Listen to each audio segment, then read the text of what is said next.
तो नमस्ते दोस्तों, वेलकम टू द चैनल। आज की वीडियो में हम वध 2 की कहानी को एकदम शॉर्ट एंड सिंपल में जानेंगे। इसके एंड में क्या हुआ उसके बारे में भी डिस्कस करेंगे। जो वध 2 की कहानी है वो वध 1 की कोई कंटिन्यूशन नहीं है। इनफैक्ट जो वध 2 है वो वध 1 का बस सिर्फ एक स्पिरिचुअल सक्सेसर है। तुम लोग इसको कुछ इस तरीके से समझो कि जो वध 2 है बस वध 1 के कैरेक्टर्स ही सेम है और कुछ भी नहीं। लेकिन ये भी वध 1 की तरह ही एक मर्डर मिस्ट्री है जिसके एंड तक सस्पेंस बना रहता है कि आखिर खून किया तो किया किसने। कहानी की शुरुआत में हमको मंजू मिश्रा दिखाई जाती है जिसे की एक कपल की हत्या के जुर्म में उम्र कैद की सजा मिली थी। मंजू ने अपनी पूरी लाइफ जेल में बिता दी जहां उसकी मुलाकात शंभुनाथ मिश्रा से होती है जो कि वहां का एक प्रिजन गार्ड था। दोनों ही रातों में चुपके चुपके मिलकर बातें किया करते थे। यहाँ पे शंभुनाथ के बारे में थोड़ा सा बता दूं, इसने अपने बेटे को पढ़ने के लिए विदेश भेजा था लोन लेकर, लेकिन उसका बेटा जाके वहाँ पे शादी कर लेता है, अपने बाप के कॉल्स को इग्नोर करने लगता। तो अपना लोन चुकाने के लिए ये जेल के जो सब्जियां हैं उनके साथ 4-5 करता है ताकि वो थोड़ा सा अपना लोन चुका सके। एंड इस पॉइंट को याद रखना क्योंकि ये स्टोरी में बहुत ही इंपॉर्टेंट रोल प्ले करता है। यहाँ पे एंट्री होती है प्रकाश सिंह की जो कि इस जेल का जेलर है। यूँ तो देखने में एकदम ईमानदार सा लगता है लेकिन है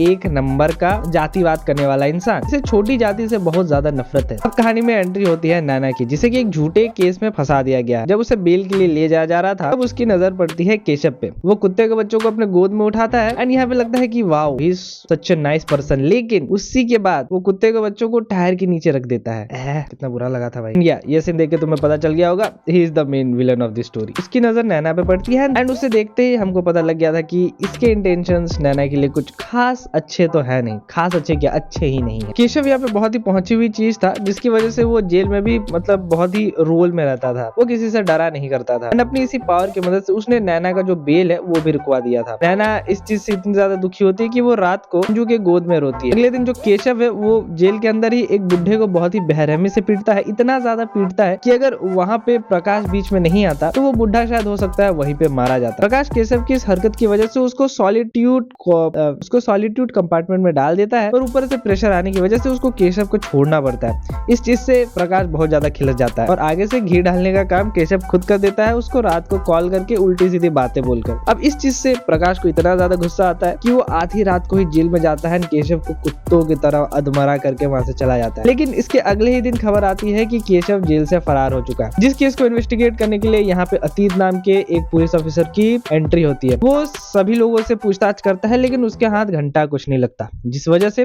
केस को बंद कर दिया जाता है। लेकिन ठीक 11 महीने बाद केस फिर से रीओपन होता है क्योंकि अब जो प्रकाश है उसके घर के पीछे केशव की लाश मिली है। अब ये चीजें कैसे हुई इसके लिए फिर से एक बार अतीत है वो फिर से इस केस को इन्वेस्टिगेट करता है। इस बार जो उसे चीजें पता चलती हैं उससे उसका दिमाग ही खुल जाता है। तो ये सारी चीजें शुरू हुई थी उस दिन जब जो प्रकाश था वो केशव को पीटने गया था। प्रकाश तो केशव को पीट के वहां से निकल गया था लेकिन प्रकाश के जाने के बाद केशव सीधा रजनी को कॉल करता है एंड उसे नैना को अपने पास लाने को कहता है। अब यहाँ पे तुम लोग समझ सकते हो कि नैना के साथ क्या होने वाला था। रजनी का यहाँ पे मन तो नहीं था लेकिन ना चाहते हुए भी उसको नैना को केशव के पास ले जाना पड़ता है। केशव यहाँ पे नैना के साथ कुछ गलत करता उससे पहले ही यहाँ पे मंजू आके उसको खत्म कर देती है। अब मंजू जो है वो अपना पूरा जीवन जेल में बिता चुकी है एंड अब कुछ ही दिनों में वो जेल से छूटने वाली है। लेकिन अगर ये सीन पता चला तो उसकी जो कैद है वो बढ़ जाएगी, हो सकता है कि जेल में ही उसकी मौत हो जाए। तो अब वो मदद मांगती है शंभुनाथ से। अब यहाँ पे जो शंभुनाथ है वो क्या करता है कि जो केशव की लाश है उसको अपने सब्जी वाले ठेले में छुपाता है, जैसे तैसे करके जेल से बाहर निकालता है एंड